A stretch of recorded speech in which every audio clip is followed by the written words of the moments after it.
Ipinakilala na ang mga host ng bagong noontime show na Sunday Pinasaya at magiging mas exciting na raw ang panonood ngayong linggo dahil ka-back-to-back nito ang Wawa Win. May chika si Aubrey Carampel. Kasama ang mga bago niyong ka-Sunday Noon Tawanan. Masayang Sunday tanghalian ang hatid ng pinakabagong GMA Sunday Noontime Show na Sunday Pinasaya na magsisimula na sa linggo, alas 12 in punto.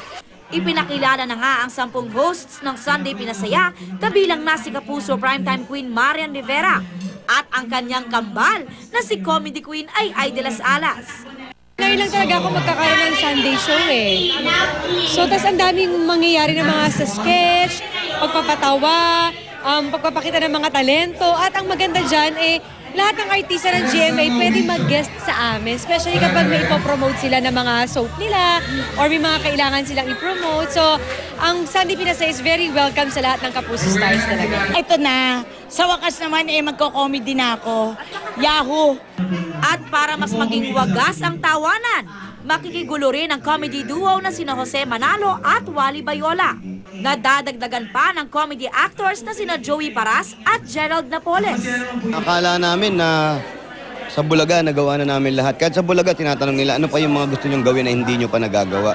Sa tingin namin nagawa na namin yung dapat namin gawin. Pero meron pa raw pala, sabi nila. So kung ano man yung ibigay sa amin ni Wally, pag-aaralan namin. Kasali rin ang pambansang dimple na si Alden Richards, Asia's pop sweetheart Julian San Jose, twin queen Barbie Forteza at ang sexy cover girl na si Valin Montenegro. Nagpatikim pa ang mga host ng sample ng kanilang palaro kasama ang ilang entertainment press.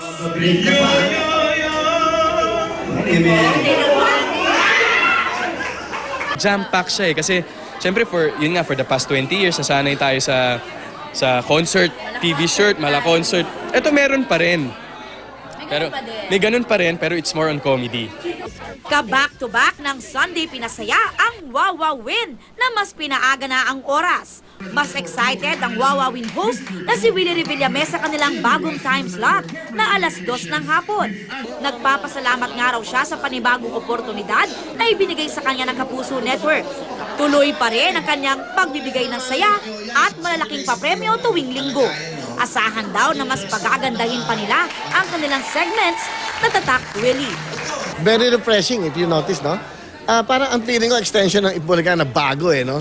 Tapos yung Wawa Win, imagine who would ever think na dati magkatapat, ngayon magka-back-to-back, magkakasama na. Ako, excited ako dito, saka iba-ibang feeling ko, kaya ganado ako Aubrey Carampel updated sa Showbiz Happenings.